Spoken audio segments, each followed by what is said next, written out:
В сентябре 1943 года, отвоевав десяток дней пулеметчиком в боях под Смоленском, попал в госпиталь с ранением.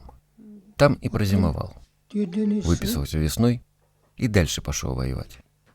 В июне месяце 1944 под Бобруйском в Белоруссии снова получил второе, на этот раз легкое ранение. Подлечившись, снова пошел воевать. Дошел до Польши, и там, у реки Висла, под Варшавой, меня ранило. Получил контузию. До января лежал в госпитале недалеко от Бреста. Затем уже в 4-й раз я вернулся на фронт. Но меня отправили на 6-месячные курсы младших командиров. Когда учебка закончилась, война уже близилась к концу, и нас, будущих командиров, отправили назад в боевые части.